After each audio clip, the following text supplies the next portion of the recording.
Pakistan super লিগের Rishad show চলছেই।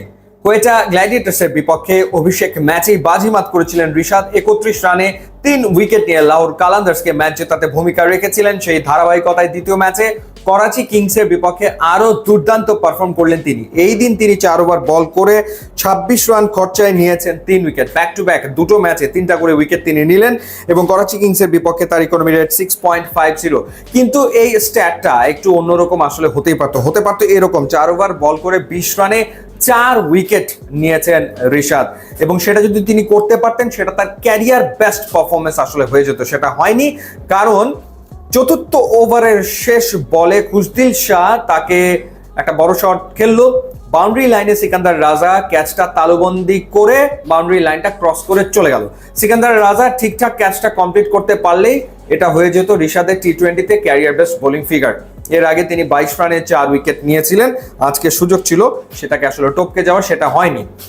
তাহলে যেটা হতো যে ইনিংসে নিজের প্রথম বলে উইকেট এবং শেষ বলে উইকেট, তাকে শাহিন শাহ আফ্রিদি বোলিংয়ে এনেছিল হচ্ছে 8ম ওভারে। প্রথম ওভারে মাত্র 1 রান তিনি দিয়েছেন, উইকেট নিয়েছেন দুটো, দারুণ দুটো উইকেট নিয়েছেন। প্রথম বলে তিনি শান মাসুদকে আউট করেছেন এবং বিলিংসের কৃতিত্ব দিতে হয় উইকেট কিপার, তিনি দারুণভাবে ক্যাচ নিয়েছেন। এরপর তিনি আউট করেছেন ইরফান খানকে।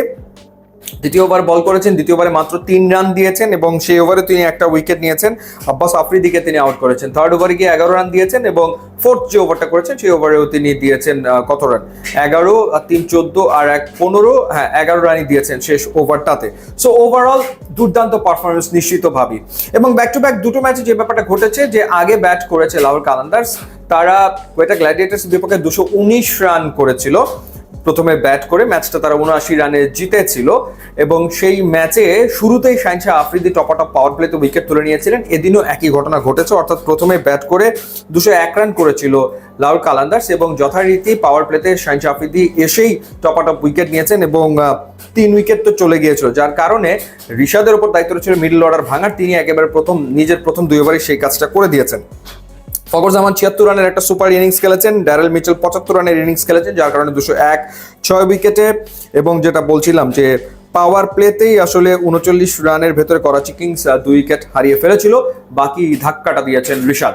সো 4 উইকেট হয়ে গেলে এককভাবে উইকেট টেকারদের তালিকাতে শীর্ষে চলে যেতেন তিনি। এখন আবরারের সাথে যৌথভাবে 6 উইকেট নিয়ে শীর্ষে রয়েছেন।